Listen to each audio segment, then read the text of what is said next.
जिस बात का सता रहा था विपक्ष को डर, वो सच साबित हो गया। योगी ने दिया ब्राह्मणों को खुलकर साथ। बन गई 2027 चुनाव को लेकर बात। टेंशन में आए चंद्रशेखर अखिलेश। योगी के खिलाफ स्वर्ण समाज की नाराजगी का नैरेटिव पड़ेगा भारी। इस बार योगी ने की है चुनाव को लेकर तगड़ी तैयारी। ब्रजभूषण भी है योगी के फैसले से खुश। जानिए क्या किया। महिलाओं को भी देंगे योगी खास तोहफा।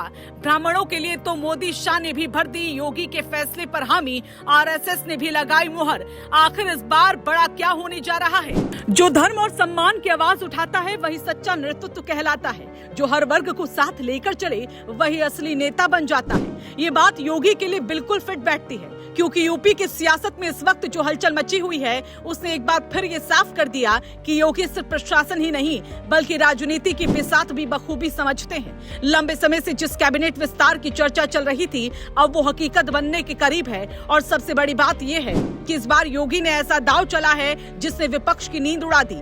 ब्राह्मणों को लेकर जो नैरेटिव बनाया जा रहा था उस पर अब सीधा जवाब देने की तैयारी हो चुकी है। और यही वजह है कि इस फैसले को 2027 की रणनीति का सबसे बड़ा हिस्सा माना जा रहा है। दरअसल खबर यह है कि कैबिनेट विस्तार में ब्राह्मण चेहरे को खास तवज्जो दी जा सकती है। लंबे समय से विपक्ष ये आरोप लगाता रहा कि सरकार में ब्राह्मणों की अनदेखी हो रही है, लेकिन अब योगी इस पूरे नैरेटिव को पलटने की तैयारी में है। माना जा रहा है कि किसी मजबूत ब्राह्मण नेता को मंत्री बनाकर साफ संदेश दिया जाएगा कि सरकार हर वर्ग को साथ लेकर चल रही है। यही नहीं, इस फैसले को दिल्ली से भी हरी झंडी मिल चुकी है और शीर्ष नेतृत्व की सहमति के बाद ही इसे अंतिम रूप दिया जा रहा है।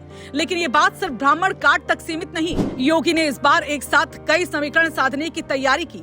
दलित समाज को भी साधने के लिए एक नया चेहरा कैबिनेट में शामिल किया जा सकता है। वहीं महिला कार्ड भी पूरी मजबूती से खेला जाएगा। महिला आरक्षण के मुद्दे को लेकर जिस तरह से सियासत गरमाई हुई है उसे देखते हुए किसी महिला नेता को मंत्री बनाना एक बड़ा संदेश हो सकता है। यानी योगी एक तीर से कई निशाने साधने की कोशिश में है। और यही वजह है कि इस कैबिनेट विस्तार को साधारण फेरबदल नहीं बल्कि मास्टर स्ट्रोक कहा जा रहा है। ओबीसी समीकरण की बात करें तो भूपेंद्र चौधरी का नाम सबसे आगे चल रहा है। जाट समाज से आने वाले इस नेता को मौका देकर पश्चिम उत्तर प्रदेश को साधने की कोशिश की जा सकती है।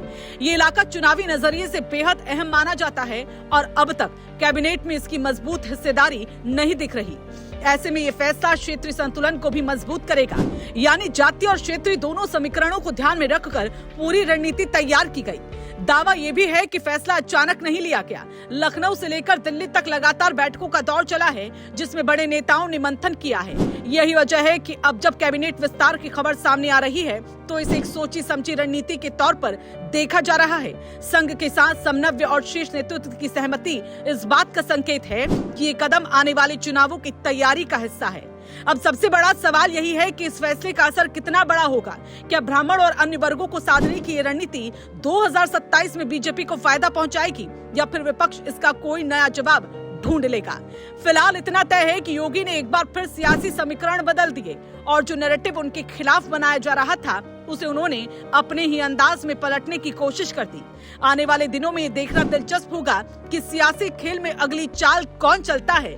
लेकिन अभी के लिए इतना साफ है कि योगी का ये कदम पूरे प्रदेश की राजनीति में नई हलचल जरूर पैदा कर चुका है।